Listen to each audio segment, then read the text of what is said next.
Today, millions of people all across America are building a life in recovery from addiction and mental illness, helping themselves and helping each other, with friends, family, and community lending their strength and support. Join the Voices for Recovery. Together, we are stronger. For 24-hour free and confidential information and treatment referral for mental and substance use disorders, for you or someone you know, call 1-800-662-HELP. Brought to you by the U.S. Department of Health and Human Services.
Ladies and gentlemen, it's time for...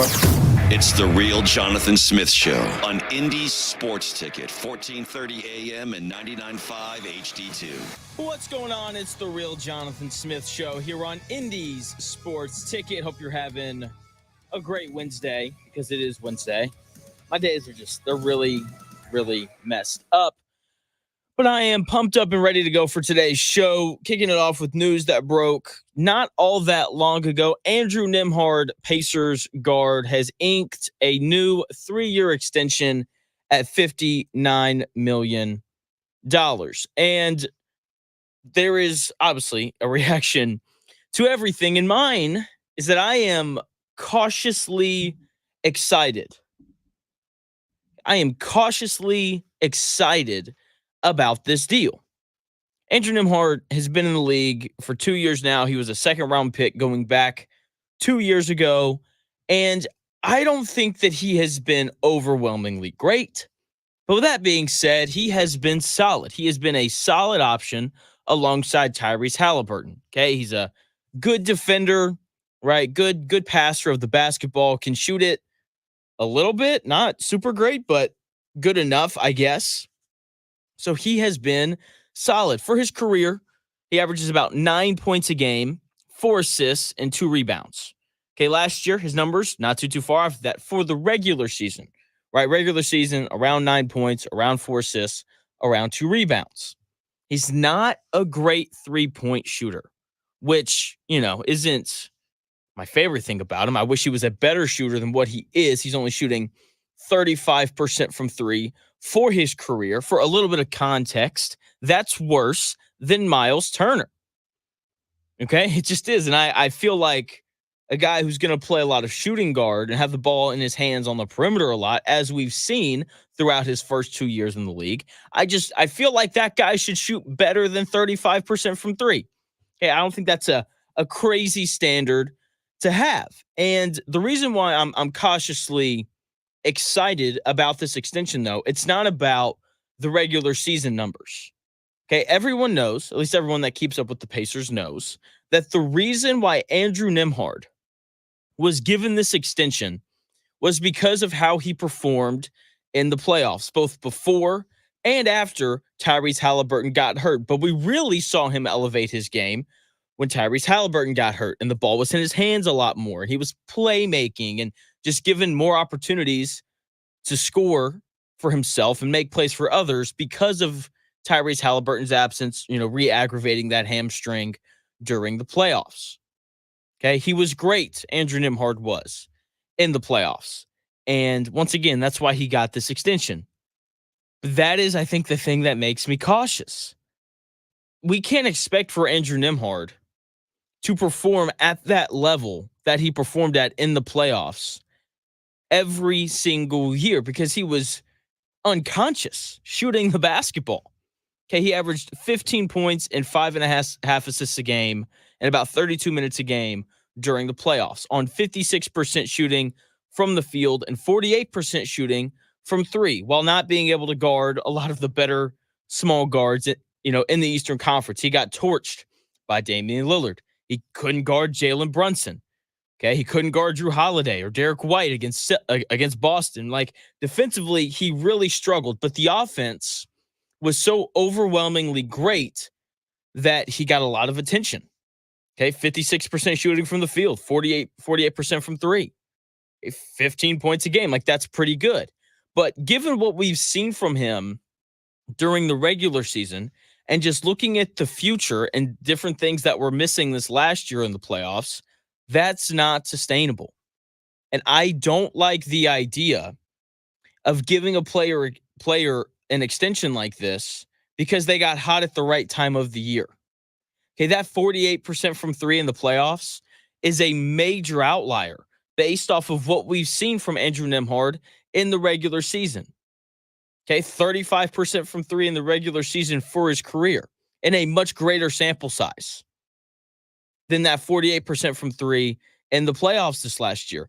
That's not going to continue to happen. It's just not. He's making, around $20 million a year, right? Which isn't a ton when you compare NBA contracts nowadays, but still, it feels a little heavy. And I think it feels a little heavy because they paid him at the wrong time. Okay, they should have waited, maybe let him come back down from earth a little bit, and then try and make the move from there. So he's probably slightly overpaid now, and the Pacers aren't going to rely on him the way that they did in these previous playoffs going forward because there were two major injuries that happened.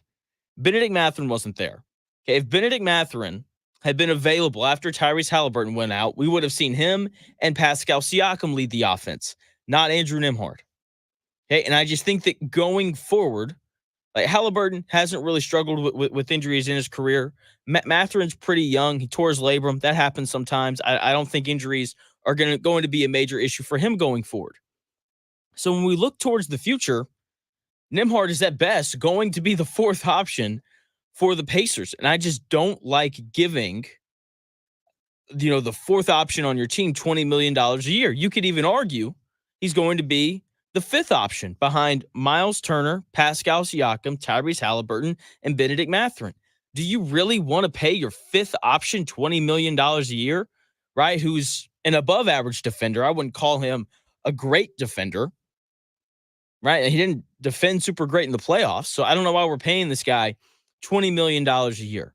Okay, timing for Andrew Nembhard on this couldn't have been any better. He's coming off of a monster playoff performance, and so he was then able to demand this amount of money.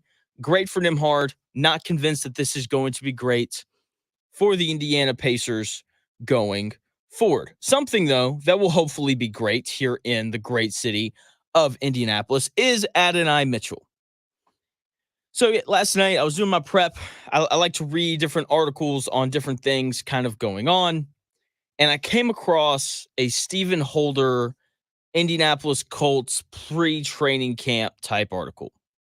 And Stephen Holder seems to think that Adonai Mitchell and Alec Pierce is going to be some major position battle type of thing. And I've got to push back on that. I don't think that it is going to be any sort of positional battle. Okay. And in my short amount of time here in Indianapolis, I haven't seen too many of Holder's content.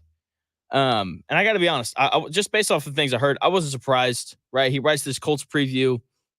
Here's what he wrote. Open quote, the first point to make is this is a good sign, not an indication that no one has risen to the occasion. Pierce's production was underwhelming last season, but there is hope he can make bigger impact because of Richardson's willingness to throw the deep balls that Pierce excels at reeling in. That's what he had to say about Pierce. And Alec Pierce was underwhelming last year. In fact, Alec Pierce has had underwhelming production in his first 2 years, his rookie season as well. But I want to focus on last year. Because if there was any year for Alec Pierce to put up some big numbers, or at least better numbers than what he produced in his rookie year, it was last year. Jonathan Taylor barely played. Okay, that leads to a major lack of weapons. Alec Pierce only had 32 receptions on 65 targets in 17 games last year. Where most players improve or get better or at least post better numbers in their second year, Alec Pierce got worse across the board. He had less receptions than he did his rookie year. He had less targets than he did his rookie year. He had less yards than he did his rookie year. And he had less touchdowns last year than he did his rookie year. He got worse. That's not a good sign.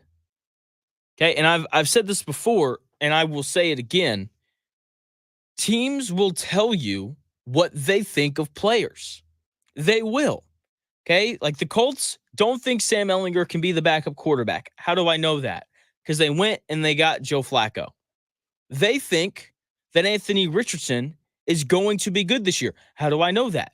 Because they didn't make any significant upgrades on the offensive side of the ball. Okay? That tells me that they have faith in Anthony Richardson, that they can win with Anthony Richardson at quarterback with what they already have. Okay, teams will tell you what they think about their players. Okay, if the Colts thought that Alec Pierce had any chance of becoming a great player, if the Colts thought that he had any chance of becoming a solid starter, then they wouldn't have drafted A.D. Mitchell. They wouldn't have. There would have been no point if they thought that Alec Pierce was going to become a star or at a minimum a solid offensive player. Okay, they also would have figured out a way to throw him the ball more than 65 times last year. Okay, Shane Steichen, I really like, and I think he's an awesome offensive mind. Okay, going back to his time when he was in Philadelphia and he elevated Jalen Hurts and he figured out how to get A.J. Brown and Devontae Smith and those guys the ball consistently. Okay, I sat back last year and I watched teams bracket cover Michael Pittman Jr. because Michael Pittman Jr. was really the only good wide receiver that the Colts had last year. And I sat back and I saw Shane Steichen scheme him open enough times for him to have over 100 receptions and over 1,000 receiving yards. Okay, coaches, general managers, they will tell you what they think of players. And Shane Steichen's, I would call it an unwillingness to get Alec Pierce the ball, tells me everything that I need to know about Alec Pierce. Shane Steichen doesn't have faith in him. And here's the other thing. If he did, then once again, they wouldn't have went out and drafted Adonai Mitchell. They wouldn't have done it. So to the Chris Ballard buffs out there, I'm sorry. But Alec Pierce is going to be another bust drafted by Chris Ballard. Okay, hopefully Adonai Mitchell won't be. Okay, I'm sure we're about to hear, starting tomorrow when Colts training camp kicks off, I'm sure starting tomorrow, we're going to hear all the reasons as to why Adonai Mitchell won't be a bust. Okay, we're going to hear about all the crazy plays that he makes against this terrible Colts secondary, right? And then that's going to lead into the Anthony Richardson looks amazing stuff. All right, like that's what's going to happen tomorrow. Okay, we've already heard stories when he was working out at rookie camp against undrafted guys about, how great he is. He's fast, he's explosive, he's big, right? And that usually leads to players being good. So hopefully Adonai Mitchell ends up being a lot better because he's going to play this year. It's not going to be Alec Pierce. Okay, in drafting Adonai Mitchell, the Colts sent a pretty clear signal to everybody that pays attention. Alec Pierce isn't that guy. He's going to be a backup. Okay, which is fine. I think he's going to be, a decent backup. He can come in, and I wouldn't call him reliable, but he can at least catch the ball. Right? This isn't going to be any sort of position battle. It's not. It's going to be AD Mitchell from day one. And if it's not, we should all be highly, highly concerned about what the future of this Colts wide receiver room looks like. Because Alec Pierce, he's not very good. If he was, then we would know by now, right? That's the thing about professional sports. You can figure out who can play and who can't really quickly, right? It was pretty obvious in Jonathan Taylor's rookie season that he could play. It was even more obvious in his second season when he won, Offensive Player of the Year. Okay, people are telling me that they can already tell that Anthony Richardson can really play. I don't know about that. We saw him play 12 quarters. But CJ Stroud last year, it was pretty obvious pretty quickly that this guy can play quarterback at the NFL level. It was the same thing with Mahomes. When we look at wide receivers, it was obvious that Jalen Waddle, Devontae Smith, A.J. Brown, Justin Jefferson, and Jamar Chase were all going to be great NFL wide receivers. We could tell immediately in their rookie year. With Alec Pierce, we've sat back these last 2 years, and we've been underwhelmed pretty consistently. Okay, he's been not even average. All right, this isn't a position battle. It's AD Mitchell from day one. Now, we are in an election year, and I don't get political ever. I'm not getting political, even though, just bear with me through the rest of this. We're in an election year, and we're going, to talk about the economy and all of these different things. And if I wanted to argue that the economy was in a good place, there is a specific sports gambling stat that I would point at, and I'm going to share that with you when we come back here in about 4 minutes.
Often imitated, never duplicated. It's the real Jonathan Smith Show on Indy Sports Tickets, 1430 AM and 99.5 HD2.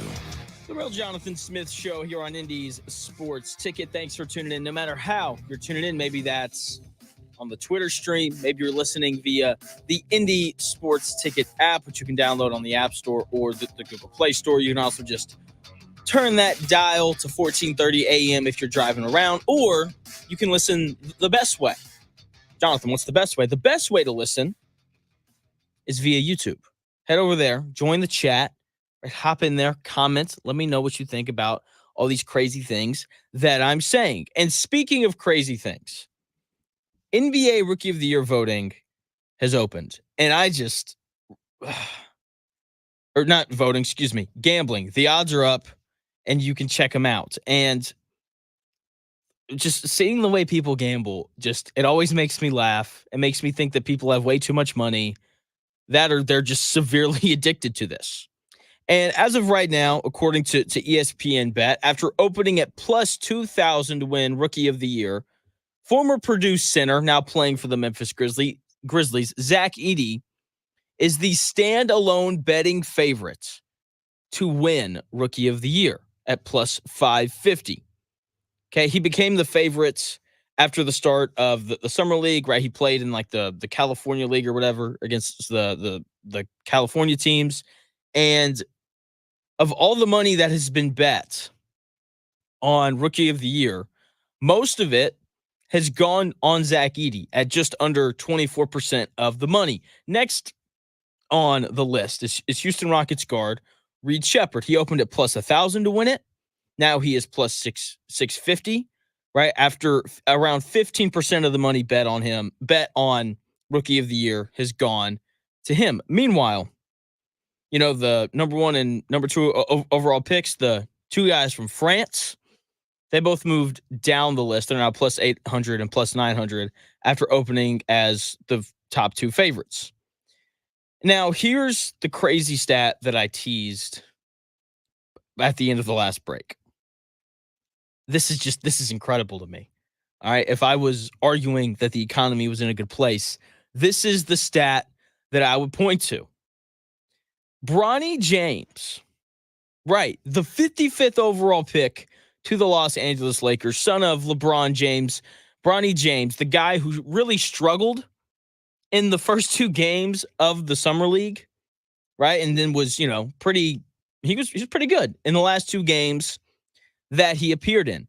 He has a leading 25% of the tickets at ESPN Bet have been bet on him for Rookie of the Year. So that means that of all the bets that have been placed on Bronny James, of all the bets that have been placed on Rookie of the Year, Bronny James has been bet on the most, which is insane, despite having some of the longest odds for the award at 150 to 1.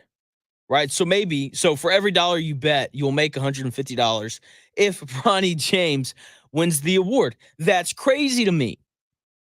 Like we like, I don't know about you guys, but I sit around and I wonder, I'm like, how do these sports gambling places make so much money? It's stuff like this. People betting on Bronny James to win Rookie of the Year. Those people are stupid. And you can clip this and you can post it everywhere. And y'all are insane to me. Absolutely insane that Bronny James has been bet on more than any other NBA rookie to win Rookie of the Year. That just shouldn't happen. It should. Oh my gosh. I couldn't believe when I saw it. I was at a loss for words. It's incredible. People are crazy and addicted. Clearly. Now, something that we're all about to be addicted to over these next few weeks are the Olympics. Can't wait. The Olympics they're great because they happen once every 4 years. I think that if they happened every year, then we wouldn't really care nearly as much as we do. And so, they happen once every 4 years. We watch different sports that we don't usually watch during the Olympics. And part of that is because Like this is like they happen at the best time of the year. Like there's not really a better time for the Summer Olympics, especially to happen because let's be honest, there's not much else going on. Sure, we've got the start of Indianapolis Colts training camp tomorrow. Can't wait for that. Some other teams have already begun doing their training camp, but for the most part, there aren't any crazy games going on all the time. That leaves plenty of room and plenty of opportunity for us to consume what are the Olympics. And look, the best part of the Olympics is getting to watch all of the sports that we don't usually get to watch. So I have taken the liberty of ranking the 10 best sports to watch during the Olympics. Number 10 is handball. Now, the USA sucks at handball. They're terrible. They're awful. But it's so much fun to watch. Okay, like if you've never watched handball, imagine indoor soccer and basketball had a baby. And then the baby grew up and married an offspring of like water polo and lacrosse. And then those two things gave us handball. Okay, it's crazy, it's fast-paced, it's physical. Okay, like you're up, you're up and down, basically the floor. And the athletic feats that you see during handball are pretty crazy, right? Like when these guys go to score, they like leap in the air and then they turn and contort their body in so many different ways while they're in the air, and then they throw the ball and they try to score. Okay, like it's really not super complicated, right? It's physical. They're like real athletes that play. So if you've never taken the time to watch and enjoy handball, you should do that during this Olympics, even if Team USA isn't playing. I know that they didn't qualify in 2016.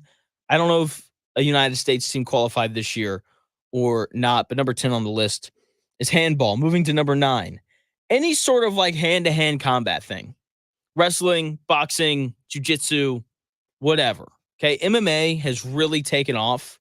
Okay, like the UFC, like it's more popular than boxing. Whoever would have even thought that? Right. And whenever you watch wrestling, jiu-jitsu, or whatever other combat sport you choose to watch during the Olympics, there is a decent chance that you could come across and witness the next big UFC star. Okay, like there are multiple American Olympians who later found success in the UFC. People like Ronda Rousey. Okay, she failed to win the gold medal at the Olympics before becoming one of the biggest stars in UFC history.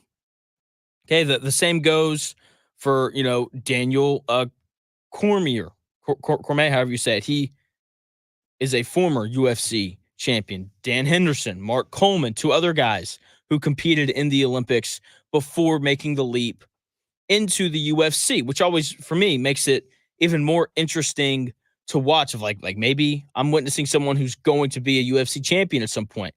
I think that's pretty cool. When it comes to wrestling in particular, I feel like I have to watch it. Okay, I like watching not the origin of things, but things that have a lot of history behind them. Okay, and in the ancient Olympics in Greece, they always had wrestling. So there's a part of me that's like I feel like I have to watch it because it's just been around for such a long time. So number 9 is literally any hand-to-hand combat sport. Number 8 is fencing. I love watching fencing. Who doesn't like watching two people fight with swords? That's right up my alley. Like, let me sit down, let me watch this. They're also incredibly quick. I think that's my favorite part to watch is when people will attack and then they have the hand and feet quickness along with the hand-eye coordination to like swat the opposing sword away and like contort their body to get out of the way. It's amazing. I love watching fencing. That comes in at number 8. Number 7. It should probably be higher on my list. But number 7 is court and beach volleyball. Volleyball should be one of the most popular sports in America. It should be.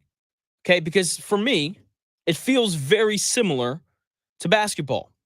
When you watch a volleyball game, men or women's, the games are just littered with these highly explosive athletes who make crazy plays, whether that's, a diving dig or jumping, 50 inches in the air and spiking the crap out of the ball. I mean, it's just like the athletes that play volleyball are incredible. right? And there's runs like the game of basketball. It's one of the most entertaining sports in America.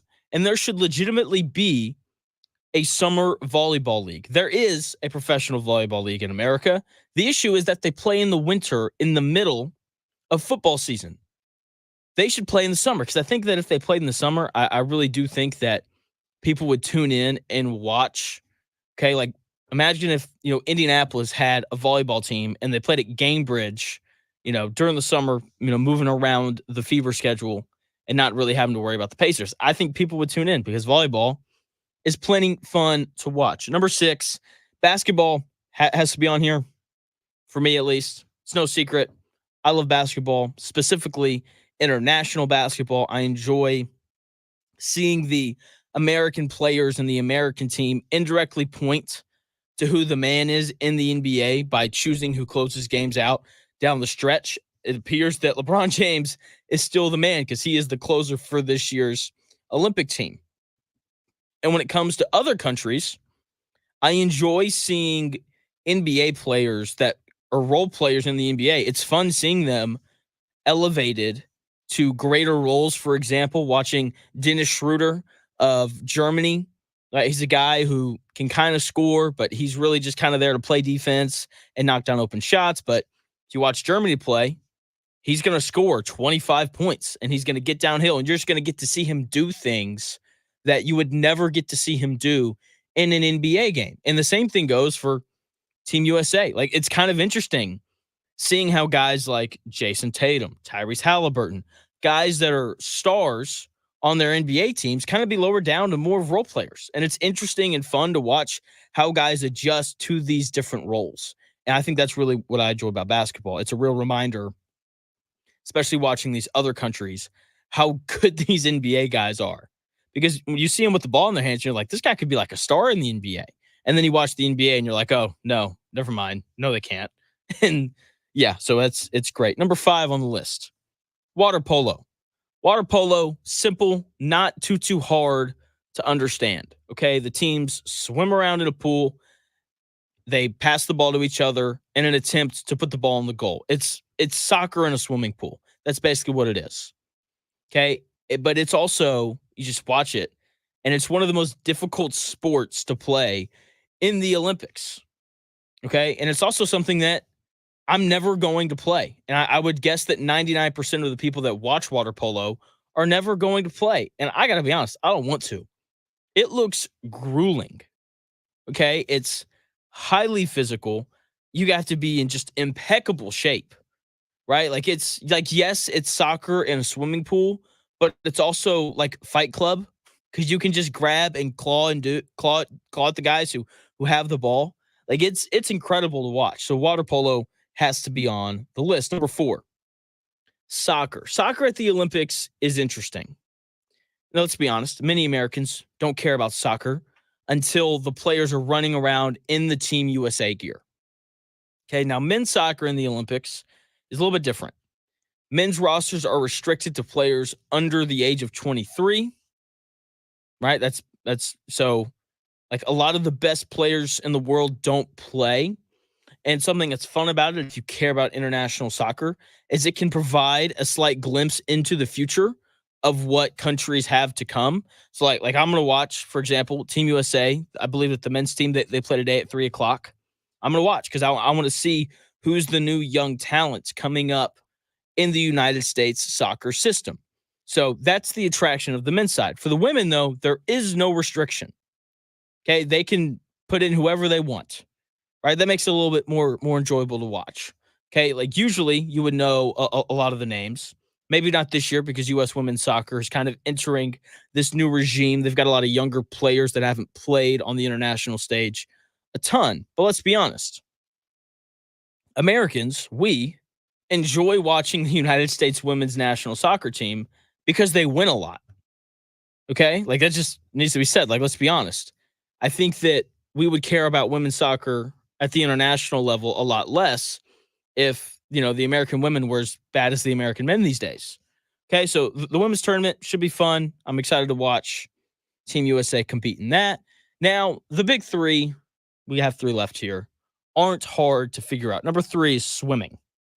Okay. One of my favorite things about the Olympics is that we learn who the most competitive countries are. And I still think it's us. Like, Americans are highly competitive. It's part of what makes us the best country in the world. Now, with that being said, I'm curious to know if Americans would love watching the swimming in the Olympics as much as we do if our country didn't win multiple medals at every Olympics in swimming. I think it's an interesting question to ask. Like, some of the most successful American Olympians in history are swimmers. Mark Spitz won 9 Olympic gold medals in the swimming pool. Michael Phelps is the most decorated Olympian of all time, and he won all of his medals in a swimming pool. Katie Ledecky is dominant in the pool. Lily King from Indiana, right? Like she's dominant in the pool, right? Like that, I think, is the real draw for Americans, is that we just dominate swimming. We do. Like, I can't tell you a time in my life, I'm 24, where we didn't have the best swimmer in the world. Okay, like, there's just something about swimming, though, that leaves it slightly lower on the list. Some of the events, I think, can take too long, right? That's why I've got track in front of it, because those events just are faster. They just are. So, yeah, so that's why it's 3. But swimming, it has to be on the list. Number 2, gymnastics. Okay, as a man, I think it's very normal to sit in front of the TV on Sundays, watching football, watching college football on Saturdays, watching the NBA during the week. I don't think it's uncommon for people to sit there and be like, yeah, I could compete. No doubt. We play baseball and football in our backyards. All right, we play pickup on Saturday mornings. Some people play in soccer leagues until they're, 50, right? But here's the thing. I think everyone knows that they can't be a gymnast. Okay, like these Olympic gymnasts are absolutely insane. They fly through the air. Simone Biles is incredible. Okay, they're incredibly strong. They have insane balance. I mean, it's incredible, and I think that's why it's number 2 on the list, and that's why I think it's one of the most watched Olympic sports, is because we sit back and we watch this and we're like, geez, I could never do that. Right? It doesn't. And let's be honest. The outfits that the women wear are pretty enticing as well. I think that's also why people watch. Okay? And this is backed up by the ratings. Ratings by TV by the numbers jumped the second night of the 2016 Summer Olympics when the American female gymnastics team was featured. Okay? People like watching gymnastics, and because what they do is just incredible, and I do think people enjoy watching things that they feel like they couldn't do themselves. Number 1 on the list is the track sports. Okay, track and field at any Olympic event, or really just in any event. Like, if you're racing someone at a backyard barbecue, it's perfect because it's simple. Okay, I think people like simple, and it's very easy to understand. Okay, they're going to run 100 meters, and whoever gets there first wins, right? I think people enjoy the simplicity of it, right? Or even for the field events, like the javelin, really simple. Whoever throws the stick the furthest, they win, okay? It's great. And the events are also really, they go by pretty quickly, right? Like the sprints, like the 100-meter dash is it's like a 10-second event. That's it. Right? And there's also really cool titles that come with all the running stuff. Like the men's 100-meter final, it's the highlight of every Olympics because no other race awards the winner with this label of the fastest man on earth. Like, that's a sick title. Okay, like Usain Bolt is still a superstar all around the world, all because he ran 100 meters faster than anyone before him. Seriously.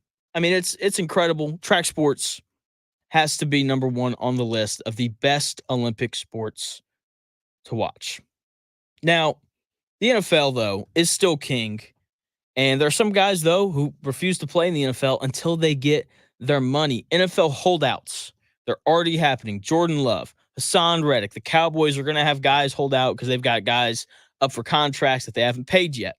This is all starting to happen. And I have a solution for NFL teams to keep guys from holding out. I'll give you that solution when we come back here in about 4 minutes.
Welcome back to the Real Jonathan Smith Show on Indy Sports Ticket, 1430 AM and 99.5 HD2. The Real Jonathan Smith Show here on Indy's Sports Ticket. Thanks for tuning in. NFL holdouts. They happen every year. I ask the same question every year, and I propose the same solution every year when it comes to these. And the holdouts, they've already started. Jordan Love, starting quarterback of the Green Bay Packers, who was pretty good last year.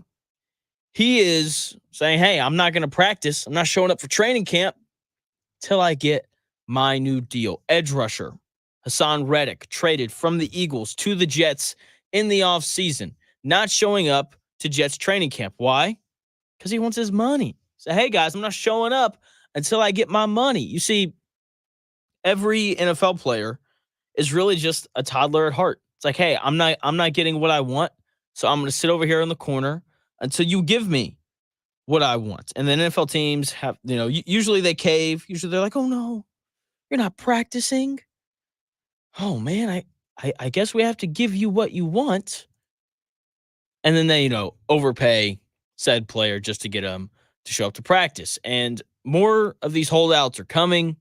Okay, the Dallas Cowboys, they're undoubtedly going to have some holdouts because they've got to pay like 3 guys that are all really important, and they don't have the money to pay all 3 of them. So that's going to get interesting.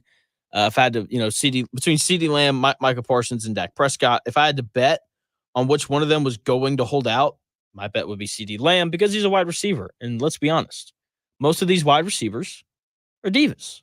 Okay, but either way, teams know that this is going to happen. Teams probably have a pretty good sense of who's going to hold out and who isn't going to. For example, Tua Tagovailoa, he's not holding out in Miami despite wanting a contract extension.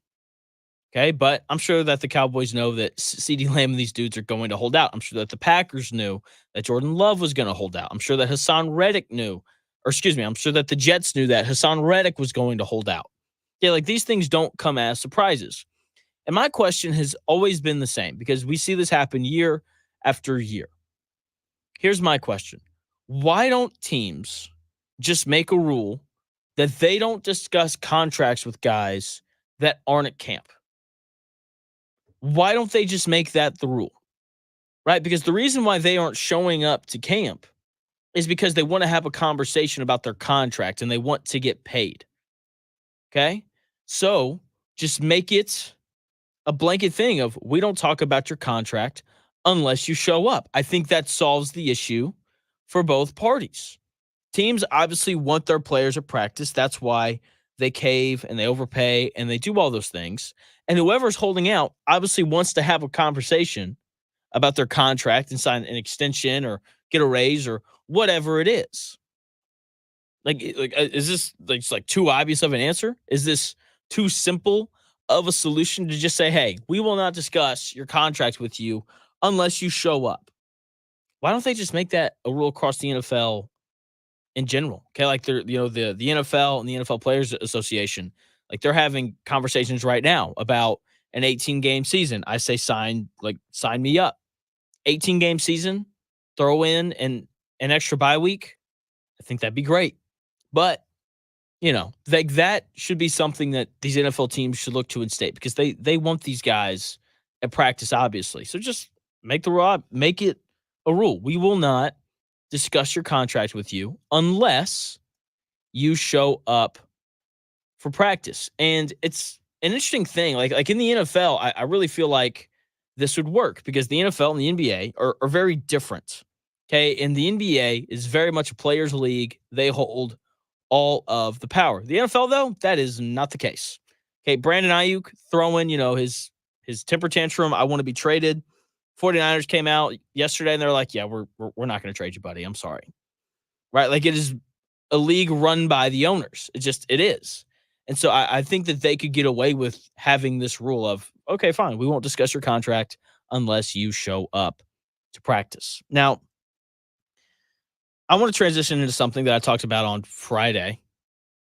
Over the weekend, I participated in my buddy's bachelor party where we partook in a groomsman combine where we ran and we bench pressed and we took the Wonderlick and we ran the short shuttle and we jumped a lot. And yeah, it was hard. Today's the first day I've woken up since Saturday and I haven't been overwhelmingly sore. Okay. I still am, but I feel like I can actually move today. Okay. So before I left for this groomsman combine, I set lines. No. I didn't set lines. I texted my buddies, asked them how they thought I would perform, and then I set the lines based off of that. I tweeted them out. I let people respond. I said that the winner could come on and do a segment with me. And I will announce the winner here momentarily. But to remind everyone of what the lines were and the events that I had to do, I ran the 40-yard dash where the line was set at 4.8. I ran the short shuttle where the line was set at 4.5. I did the L run where the line was set at 7.85. I did the vertical where the over-under was set at 25.7 inches. Or 25.7 inches. I did the broad jump where the over-under was set at 8 feet 8 inches, which is just absurd. My friends have a little bit too much faith in me, which isn't a bad thing. The bench line was set at 230. And then for the Wonderlick, I just set the line at the average score of 20. Now, here's how I did. For the bench press, I hit the over. Also, if you don't believe me, there is video of all this. I'm hoping to get the video within 2 weeks. And I promise you, as soon as I get it, I will put it out. I promise. So for the 40-yard dash, which was set at 4.8 over, I ran a 5.10, which was kind of surprising. Actually, no, it wasn't. That's kind of what I thought I'd run. My goal is to break 5. And I didn't do that, but I hit the over there on that 40-yard dash line set at 4.8. The short shuttle, I'm really annoyed at. I really think I could have beaten 4.5. But the cleats I wore were not the best, to say the least. I slipped every time I ran it. And despite slipping, I still ran a 4.94. So hit the over on that, but a little frustrated because I kept slipping. The L run, the fact that my friends set this at 7.85 was incredibly disrespectful. Crushed the under on that. Ran it in 5.2 seconds. Okay, your guy can move at least a little bit. Okay. Next was the vertical, which I was disappointed in my performance on this. Over under once again was set at 25.7 inches. I only jumped 22. It was the last event that we did, and I was incredibly tired. So I'm going to blame it on that. For the broad jump, under here, right? You know, the over under was set at 8 feet 8 inches. I think everyone that partook in the challenge of guessing the over unders, they all got that one right, because there's not a planet in the world where I'm jumping at 8 feet 8 inches on the broad jump. I jumped 7 feet 6 inches, which still isn't too terribly bad. Next was the bench press, the best line that was set. The line was set at over under 230. And I'm very happy to report that I hit the over. I benched 245. 245 at 175 pounds. I'm going to throw that in there as well. I'm very proud of that. That's a new PR for me. And I crushed the Wonderlick. Okay, the over-under for that was the score of 20, because that is apparently the average score. I find that really hard to believe. That, or the Wonderlick that we took, was way too easy. I scored a 42 on that. So the winner, based off of the over-unders that were selected, is John Buzzard. I hope he's tuned in. If he's not, I will DM him and and we'll figure out when he's going to come on, and we'll do some sort of segment together. But it was so much fun. It's really kind of inspired me. I may do it again next year, just like on my own. I had an absolute blast. Okay. And for me, just as someone who watches a lot of sports and talks a lot about sports, I think it's nice to be reminded sometimes of just how insanely athletic all these dudes are. You know, like, I mean, it's incredible. You know, like I've always felt like I was a halfway decent to a good athlete. And then I do this combine thing, and it's like, geez, I'm not very athletic. You know, like it humbles you really quickly, which is good. You know, some of us need to be humbled sometimes. I know I most definitely do. So those were my combine results. Once again, I'll run you through them again. I was over on the 40-yard dash with the line set at 4.8. I was over on the short shuttle with a line set at 4.5. I was under on the L run with a line set at 7.85. I was under on the vertical, which was set at 25.7 inches. I was under on the broad jump, set at 8 feet 8 inches. I was over on the bench instead of 230. That's right, 245. Getting big over here. I was so juiced when I hit that. And then I was over on the Wonderlic, which was set at 20. I scored a 42. So hour number one there, just flying by, talking about the Olympics, talking about Andrew Nembhard's new deal, talking about just NFL holdouts and everything, talking about Holder's idiotic article. And, sometimes people make mistakes and they say things that are incorrect. I do it all the time, I'm sure. And one of my least favorite things that people in the media say is when they're like, well, you never played, as if like because I didn't play means that I know less. And my reasoning for why that explanation is dumb is because every year NFL players vote on the top 100 players in the NFL, and they get it wrong every single year. Okay, they've already gotten it wrong. They haven't even unveiled everything yet. So I'm going to talk a little bit about the NFL's top 100 players list that's slowly coming out because I think it's pretty absurd. So I'm going to talk about that when we come back here in about 4.5 minutes.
Ladies and gentlemen, it's time for...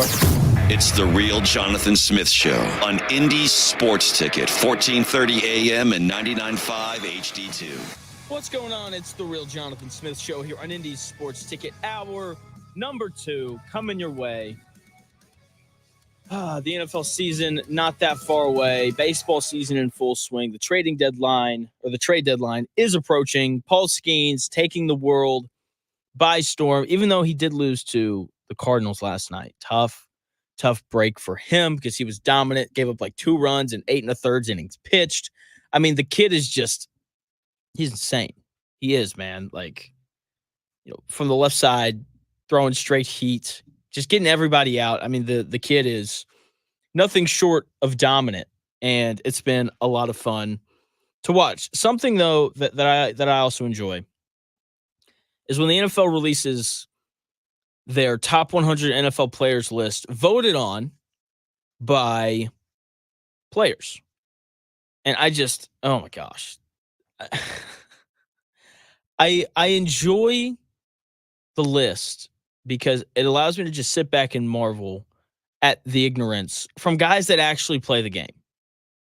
Okay, Zaire Franklin was voted the 100th best football player in the NFL, which I think is ridiculous. I don't think he should sniff the top 100. He's very average. He's a very average football player. Okay, that is what Zaire Franklin is. Okay, and I think that, the way that NFL players vote on this and the NBA Player Podcast, those two things give us all the proof that we need that players don't always know what they're talking about.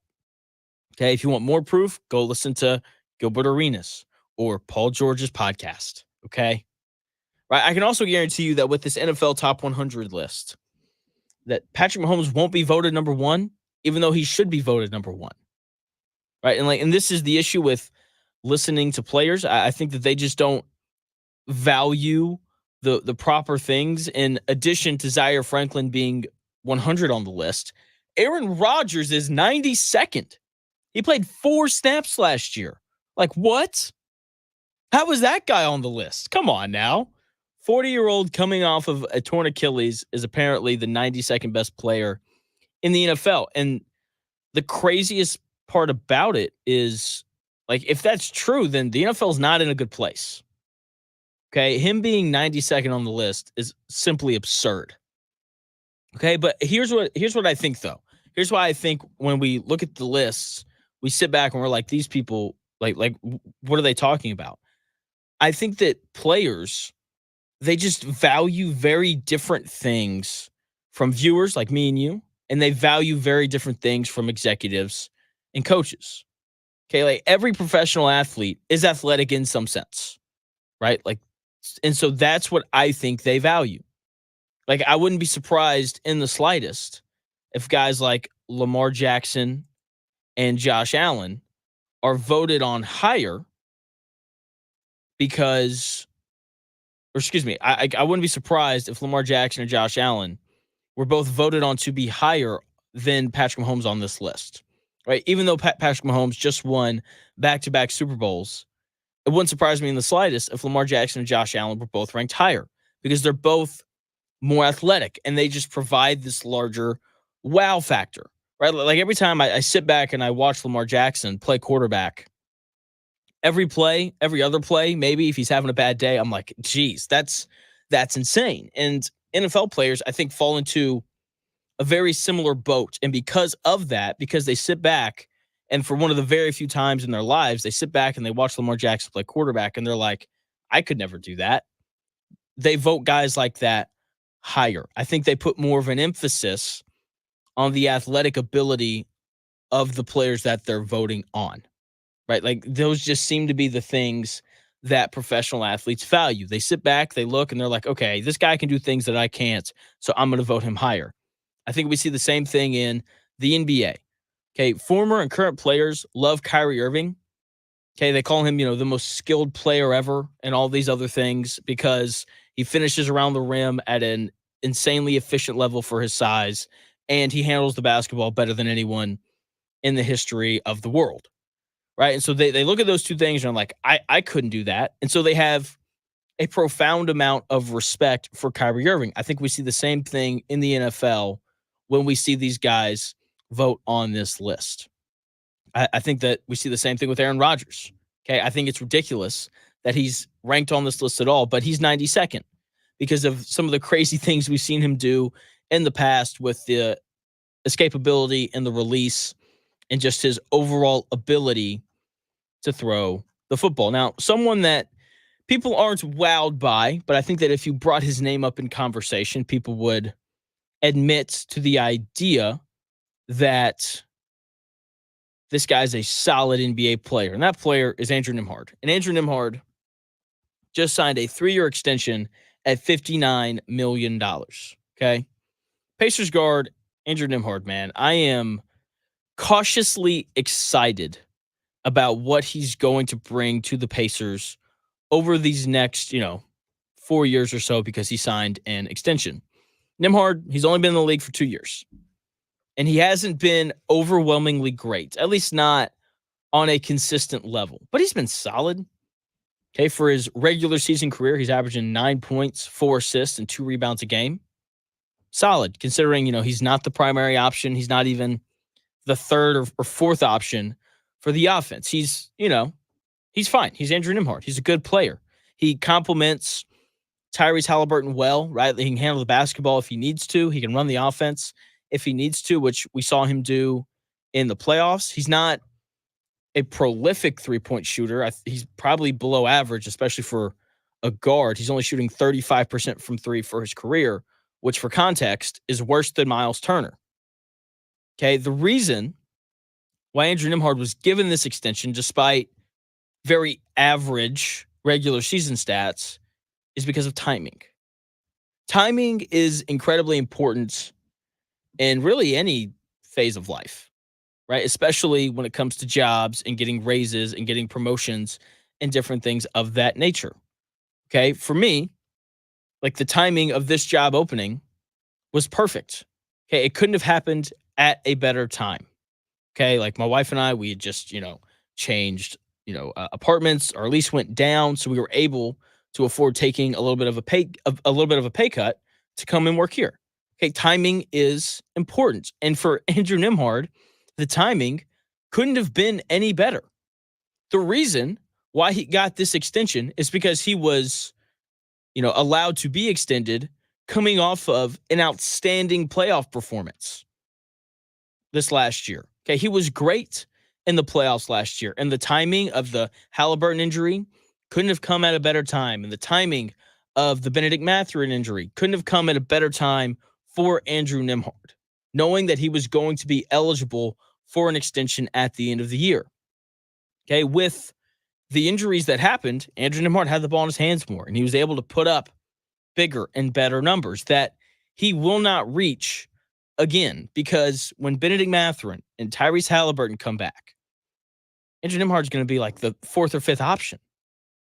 Okay?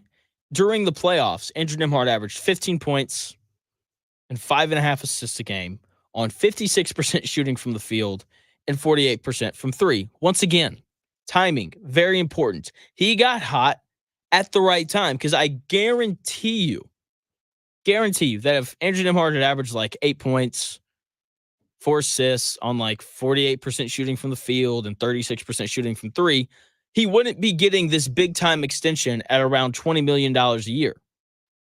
He wouldn't. Okay?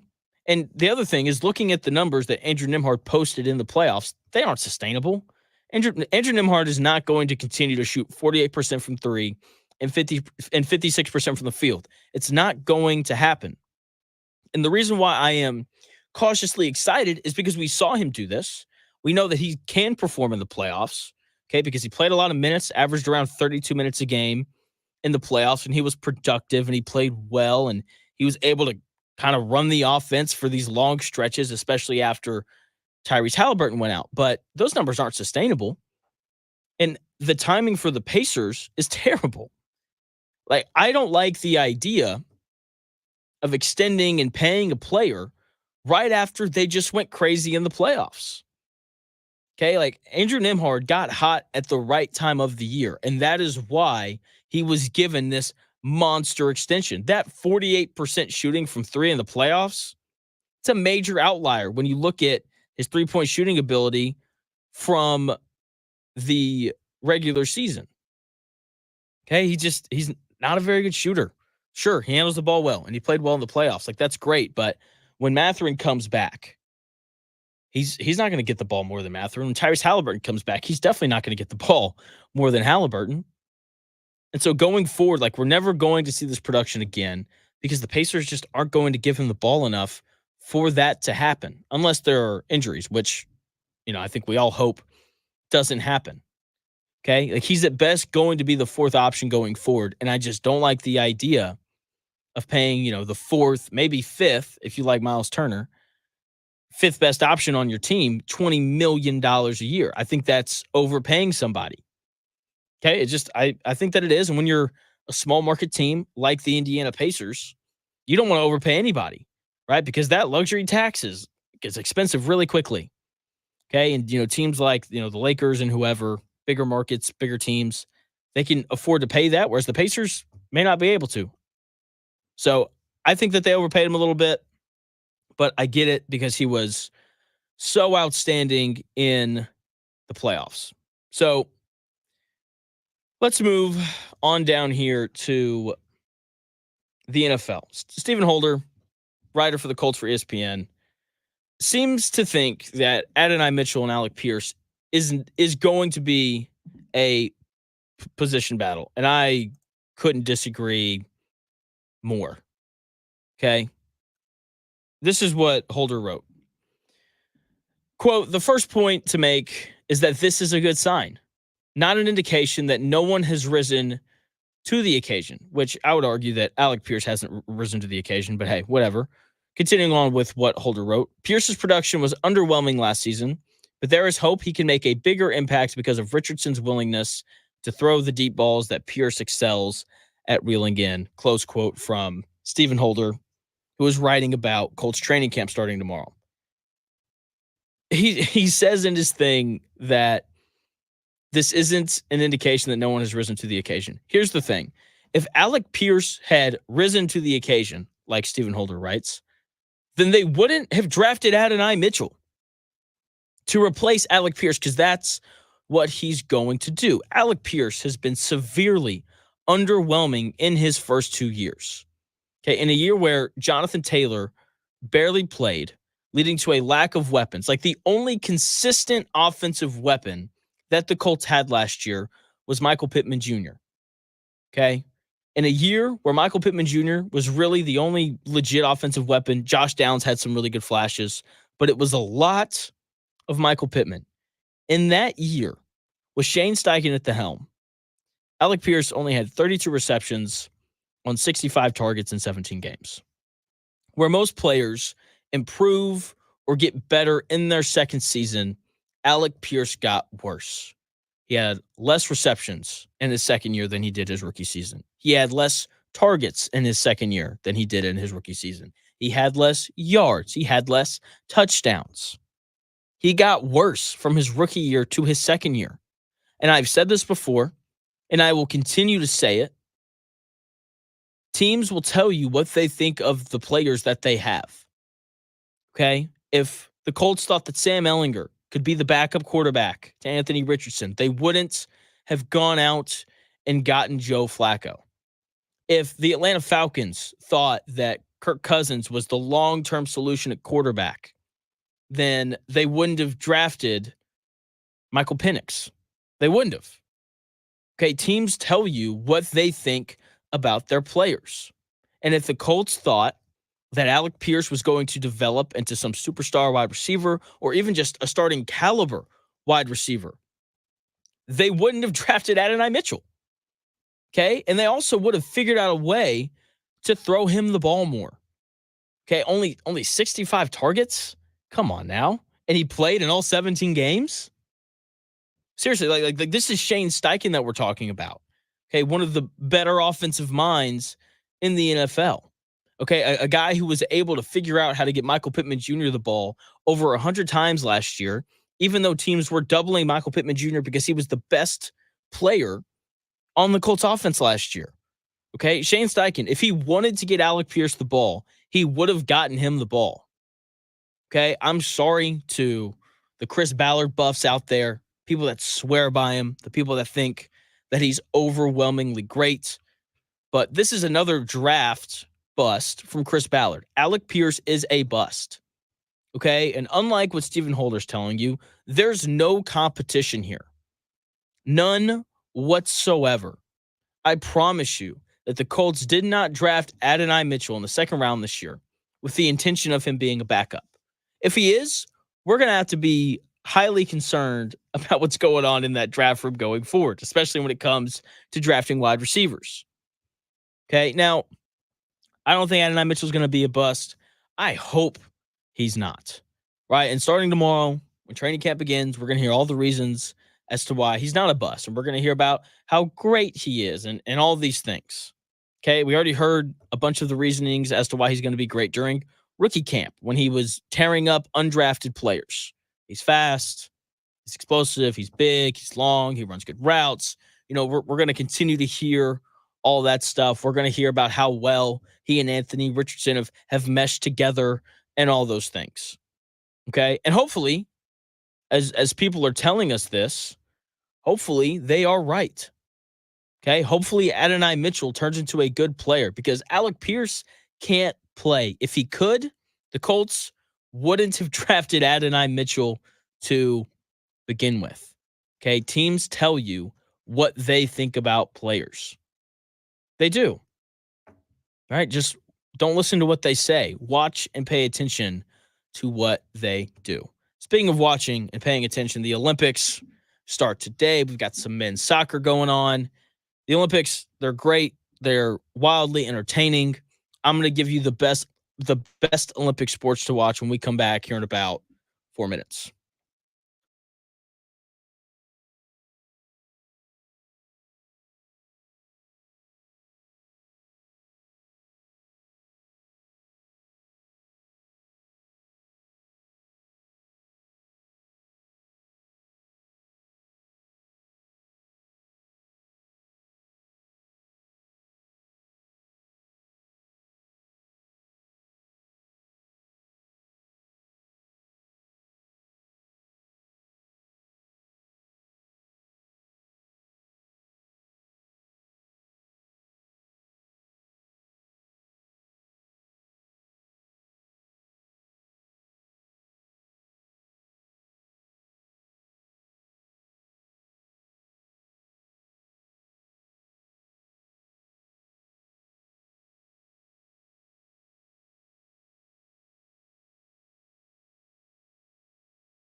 The best takes, stories, and entertainment. It's The Real Jonathan Smith Show on Indy Sports Ticket.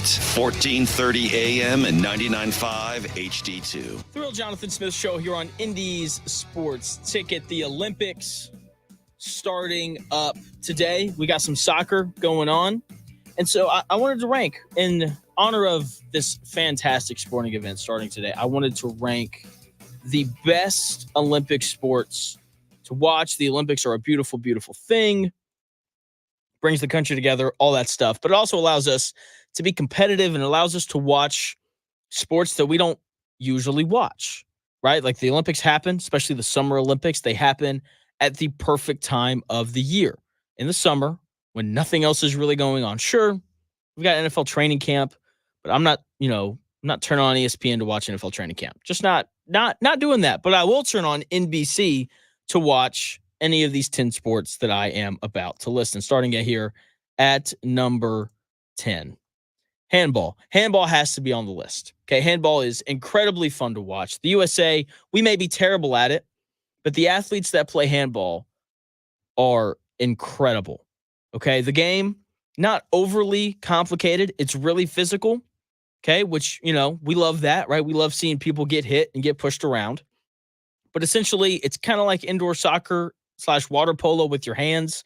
That's basically what it is, right? So, pass the ball around. There's like a line that you can't cross whenever you have to throw the ball in and score, but you can like jump over it.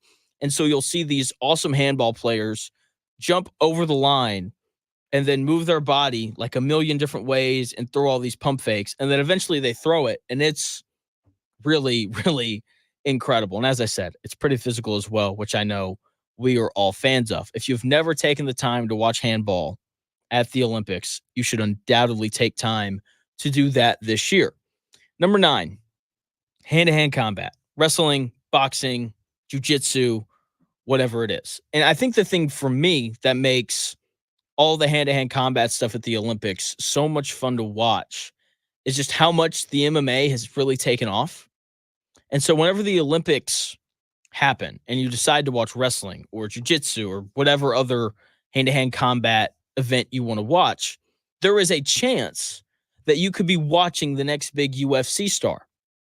Like there are American Olympians who succeeded in the UFC that were first in the Olympics. Ronda Rousey, she competed in the Olympics before becoming one of the best MMA fighters in the world, right? She was, must-see TV there for a while, right? The same goes for, Daniel Cormier, right? A guy who, is a former UFC champion. He first competed in the Olympics. Dan Henderson, Mark Coleman, 2 other guys who have competed in the UFC that before that also competed in the Olympics. And let's be honest, it's just fun to watch people fight or wrestle.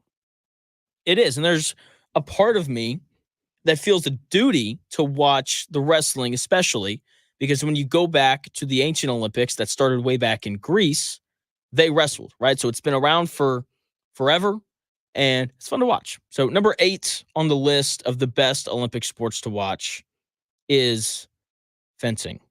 Okay? Fencing is so much fun. Who doesn't enjoy watching 2 people fight with swords?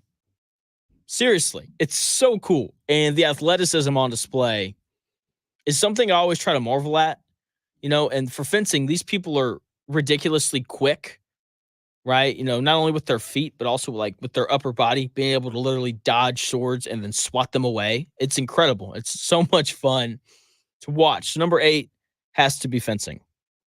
Number 7 is a sport that should be way more popular than what it is in America.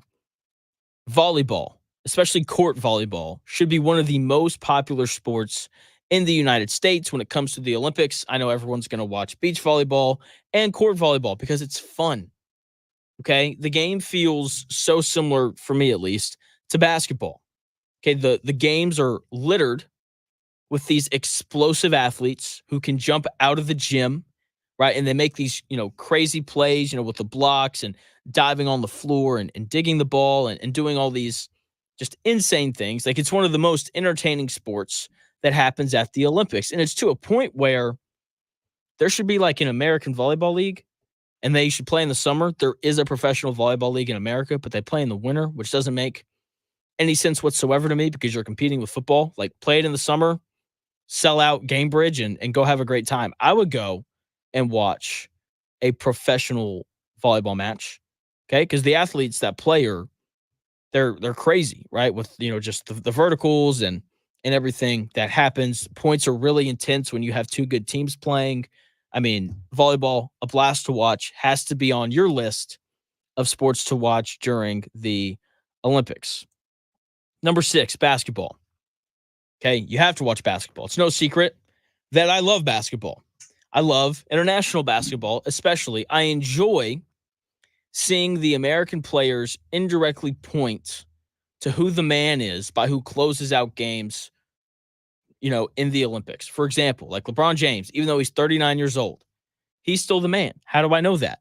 Because he's playing for Team USA, and instead of going to Steph Curry or Joel Embiid or Jason Tatum or Anthony Edwards or any one of these guys, they're like, nah, we're going to give the ball to LeBron James, and he's going to take us home, right? So he's still clearly the man when it comes to the NBA.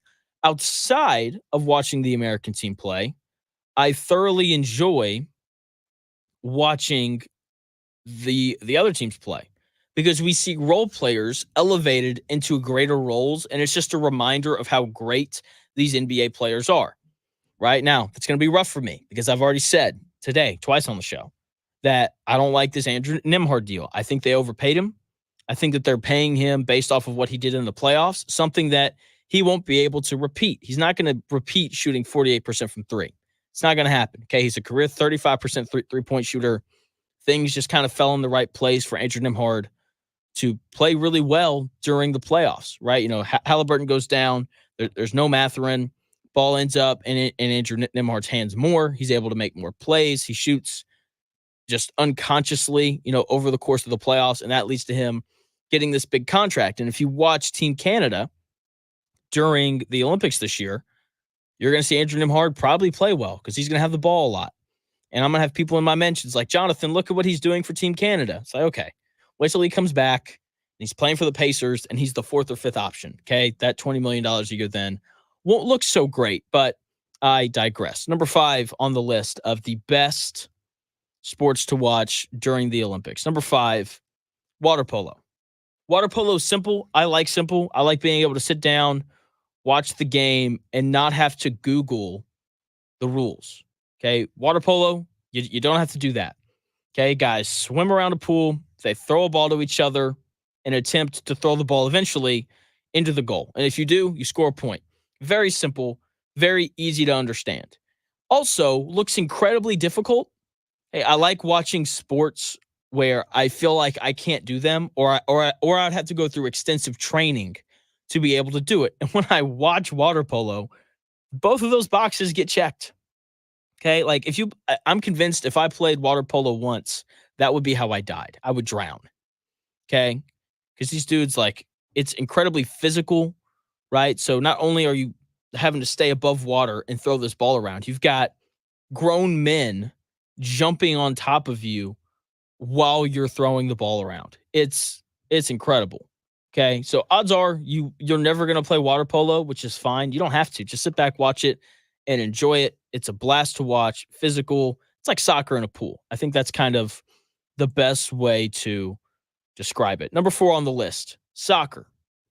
Okay, America is really interesting. I feel like we don't care about soccer until players are running around in Team USA gear. Okay, and now men's soccer in the Olympics, it's a little bit different, which is why I think I tend to watch a little more women's soccer during the Olympics at least. So for the Olympics, men's soccer rosters are restricted to players under the age of 23.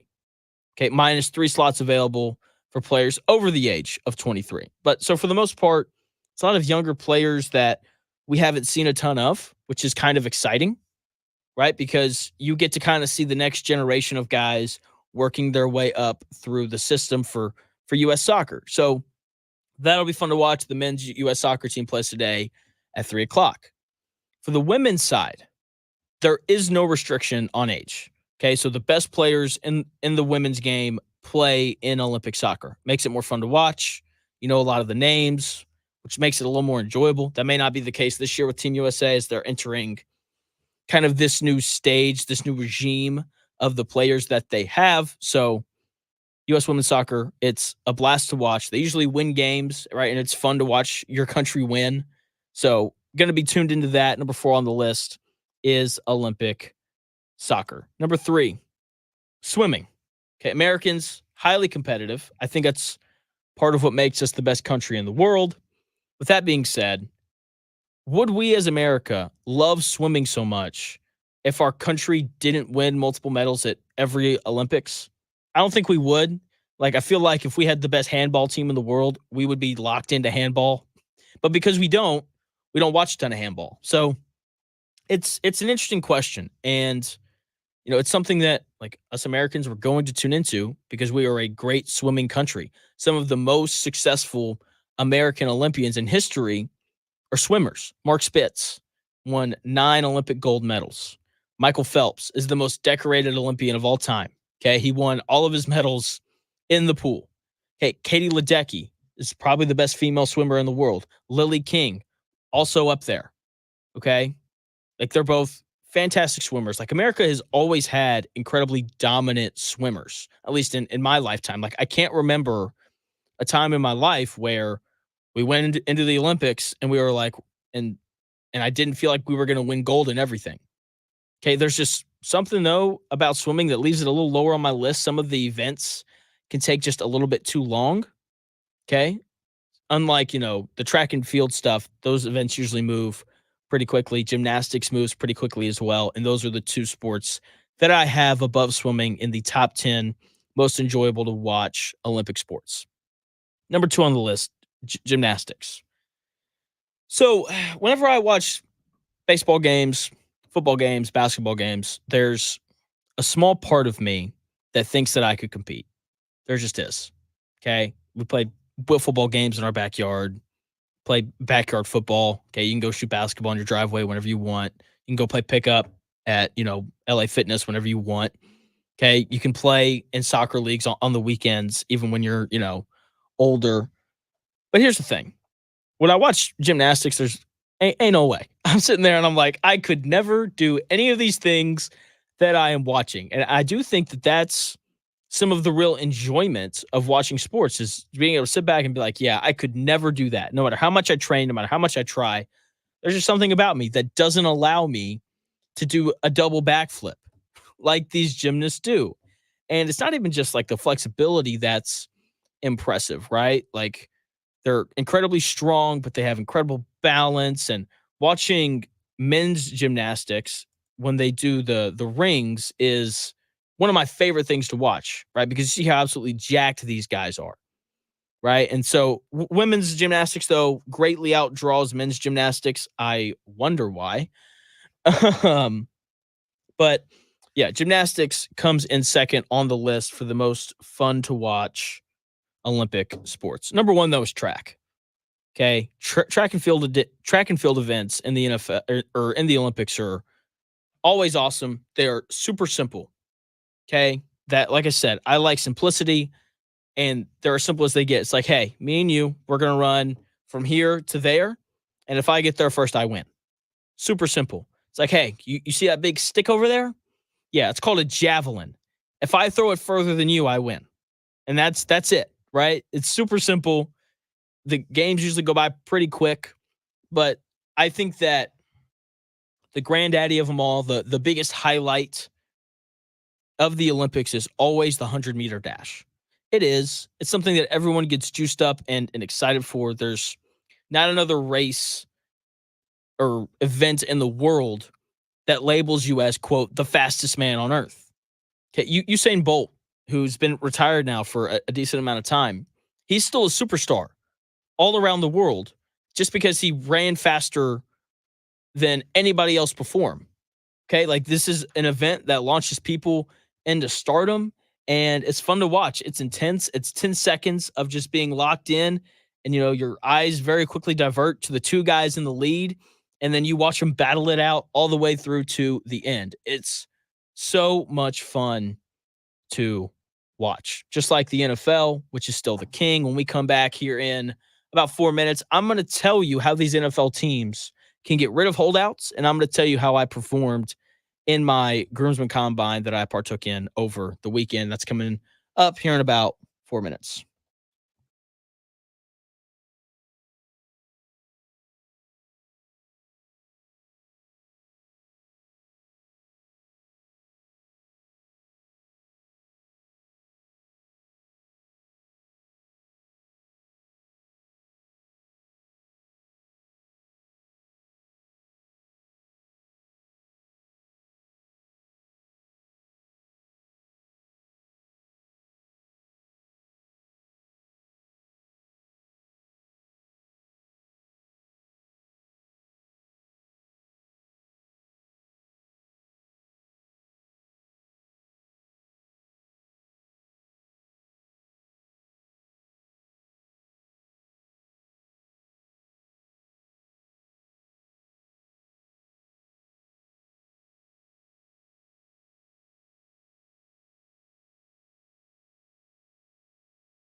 Unadulterated sports talk with unfiltered takes. It's the real Jonathan Smith Show on Indy Sports Tickets, 1430 AM and 99.5 HD2.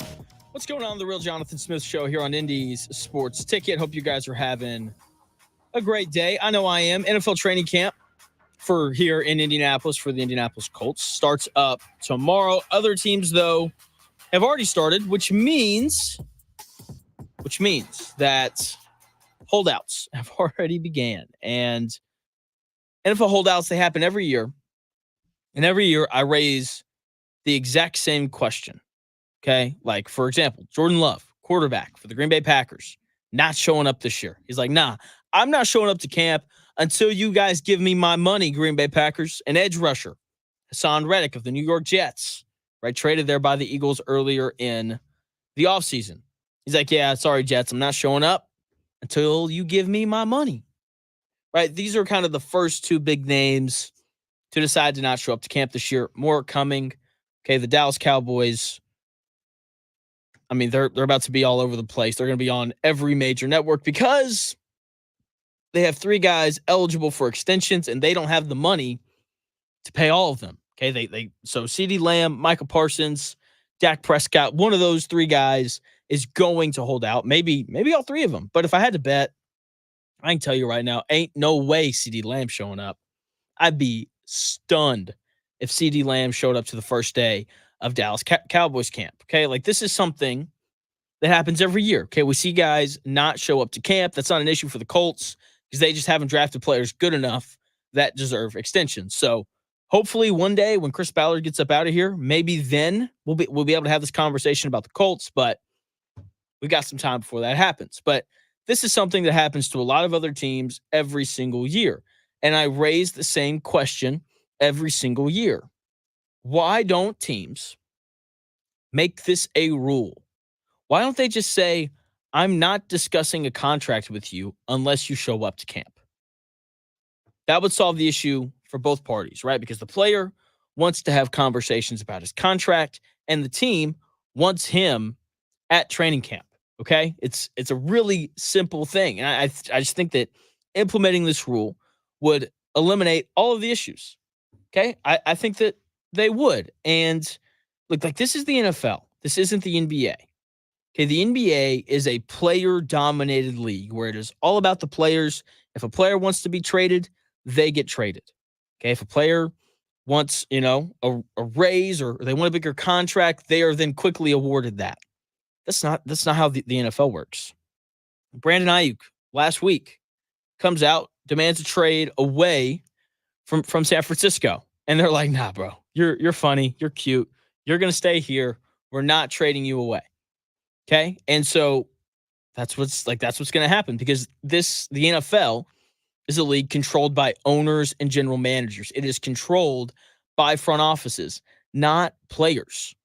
Okay, they have all the leverage. The only piece of leverage that these players apparently have is not showing up to camp and getting fined for it. Okay, like that's the only leverage that they have. And so to eliminate it, say, hey, we'll talk about your contract. You just have to show up. That's all we need. Okay, now maybe this is too simple of a solution, but I don't know, feels like it would work. Something else that I love about the NFL is just how crazy athletic all these dudes are. And, every year we watch and we pay attention to the NFL Combine, and I'm sure everybody wonders, what would I run in the 40? Okay, if I had to do the bench press thing, how many reps would I get? If I ran the short shuttle, how fast would I run it? All of these different things. Well, one of my best friends, his name's Colt, for his bachelor party, he wanted for us to figure this out. So for his bachelor party, we did an entire NFL Combine. And before I went off and I did it on Saturday. I put out lines, over-under lines for all the events and how I would perform. Invited you guys to take the over or the under. I'm happy to report John Buzzard, he has won, so he's going to join me for a segment here at some point, probably in the coming weeks. It'll be fun. It'll be a blast. Can't wait to do that with John. But my numbers really quickly, because I'm proud of my numbers. If you have any questions, if you have any doubts, video is coming soon at some point, hopefully within the next couple of weeks. We videoed everything. We mic'd everybody up. And so for the bench press, I hit 245, which is that's a PR. That's an all-time PR for me right there. So big time. The 40, I ran a 510. Disappointed in myself. Wanted to run a sub 5. Couldn't quite make that happen. So, whatever. For the Wonderlick, I scored a 42 out of 50, which is really good. Next, for the short shuttle, I ran a 494, which was really frustrating. Okay, I wore bad cleats. I should have worn some better cleats. I kept slipping Okay. If I hadn't slipped, I really think I could have pushed that 4.5, considering I ran a sub 5 while basically falling down twice. The L run, I ran a 5.2, which is, that's pretty good. Broad jump, I'd broad jump 7 feet 6 inches. And then I had to tell you my vertical, even though I don't want to. Before I tell you, it was the last thing we did. I was pretty tired. My vertical was only 22 inches. If you would like to hear me get clowned about that, just wait till Friday when my guy Zach Gray comes on and I have to tell him, because he'll lay it out there for me. He'll be like, "Come on, man, 22 inches, that's it." I'm like, "Hey, man, I'm white. Come on, you know I can't jump." So that's how I did in that.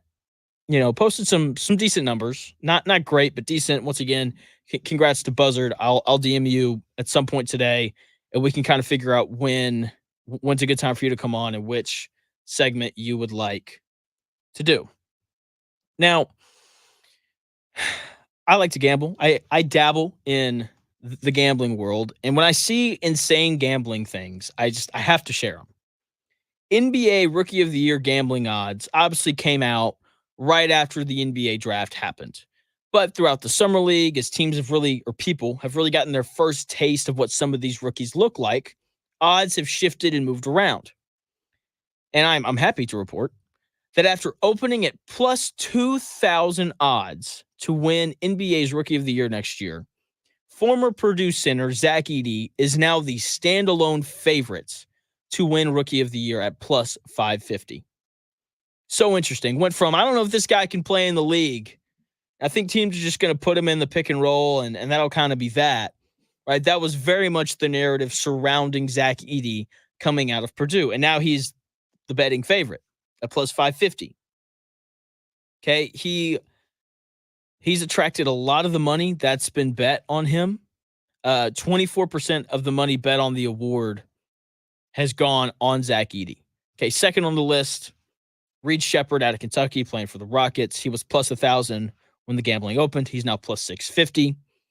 Okay. People have bet around 15% of the money on him, which is pretty crazy. He has the third amount of tickets taken on him as well.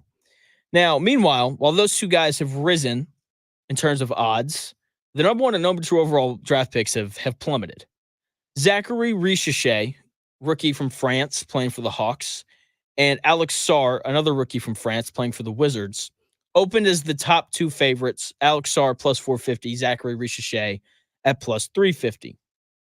They are now both plus 800 and plus 900.